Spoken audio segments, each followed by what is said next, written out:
Hello, everyone. Welcome back to Hidden Truths. I'm Kaylin Nguyen Kwok from the Secrets of Us podcast here with Chloe Liang, talking about her book, People of the Book by Geraldine Brooks, which was published on January 1st, 2008.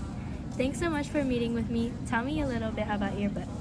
My book is about a book restorer named Hannah Heath, who's tasked with restoring the Sarajevo Haggadah, an ancient Jewish manuscript.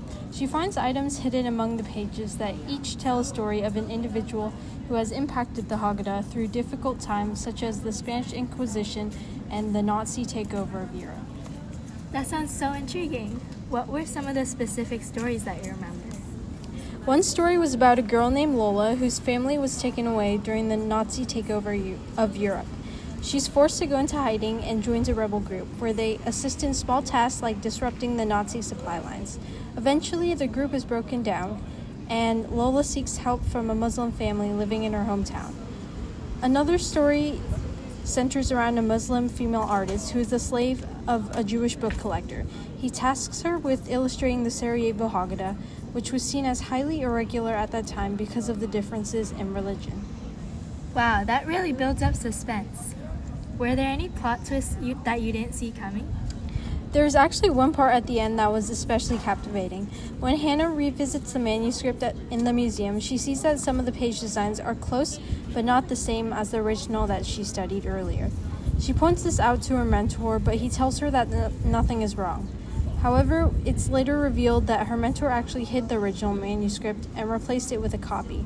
Hannah actually ends up helping the museum supervisor perform a reverse heist in which they swap the copy for the original. That's a crazy plot twist. What are some things you liked about People of the Book? I thought the layout of the book was really interesting. It switches from Hannah's perspective in the present day to stories from the past, which are separated by sections by the object that Hannah finds in the Haggadah.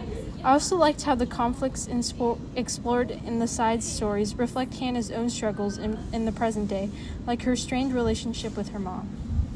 On another note, what were some things you didn't enjoy as much about the book?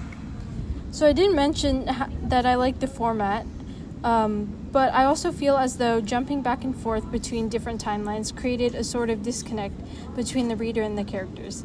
I wasn't able to connect with Hannah as a character, and therefore I didn't care as much about what she was doing. Oh, that makes sense. What were some of the main themes of your book? I think one of the main themes that the author really emphasized was how religions can coexist even in times of conflict. The people that impacted the Haggadah and aided in its survival weren't only Jewish people, they were people of all different religions and backgrounds. That sounds very interesting.